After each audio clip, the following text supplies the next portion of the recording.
I was holding her. I was behind her, and she kept looking back and begging and crying.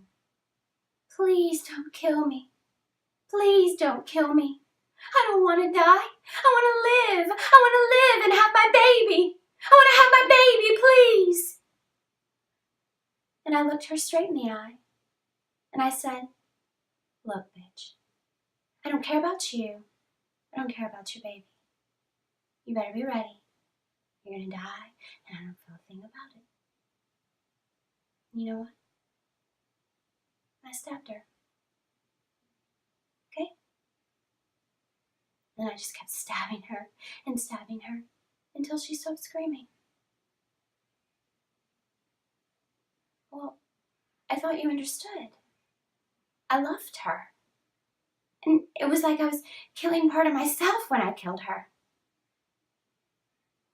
In fact, Charlie gave us instructions to mutilate them. We were going to cut out the baby.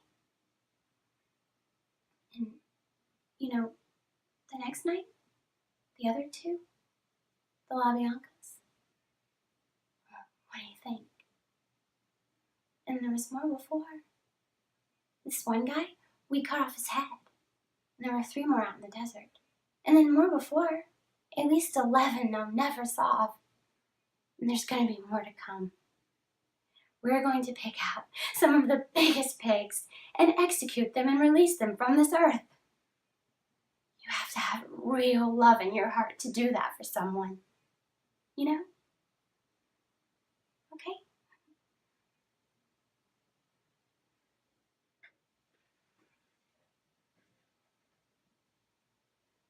What happened that night you went to Sharon Tate's house? What really happened? Well, I remember getting in the car with Tex Watson, and my other 2 co-defendants. Well, 3 co-defendants, actually. And before I ever got in the car, Tex and I had our own special little stash of cocaine or methadone. I'm not sure which. We were speeding. We had snorted some speed and got in the car. We were very, very wired. And we drove to the house with instructions to kill everyone in that house. From Charlie? Yeah. And not just that. We were instructed to go all the way down the street, hit every house on the street, and yes, kill all the people in those houses. So, we went up to the house, and I remember as we went in, a car came up the driveway, and I remember Tex getting out and not saying anything, and I heard a gunshot. I was hiding in the bushes, and that's when the young boy, Stephen Parent, was killed. So, when we got into the house, we got everyone into the living room tied up. And I remember that Vortek Frankowski, I think that's his name, I had tied his hands with a towel, and Tex had instructed me to kill him. And I raised the knife I had in my hand, and I couldn't put the knife down. I couldn't put it down.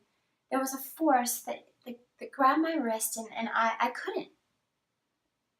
And I couldn't move, and as he saw that I couldn't move, he very easily undid the towel. And he and I began to fight. I was screaming for help, and he was screaming for help. And then Tex came and helped me. And then I was left to sit and watch Sharon Tate.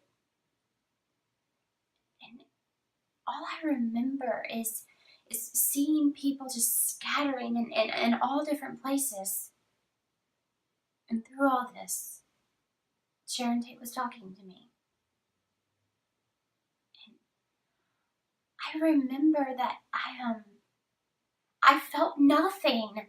I felt absolutely nothing for her as she begged for her life and the life of her baby. Oh, Jesus. And I remember when we first went in, one of the people said, "Who are you?" And Tex said, "I'm the devil, and I'm here to do the devil's business." And I remember in my conscience, it was so alive. And it's alive so much as I'm talking about it now. I'd gone so far and there was no turning back. Even if I wanted to run or to leave, I couldn't. It was like I was caught in something and I had no control over it. I had no say as to what was happening there. I was just a tool in the hands of the devil. It's the only way I can put it. And I believe that it was by the grace of God that my hand did not go down with that knife on Vortek Frankowski's chest. I believe that I was. Well, who did kill those people that night? It was Tex. It was Tex. Tex.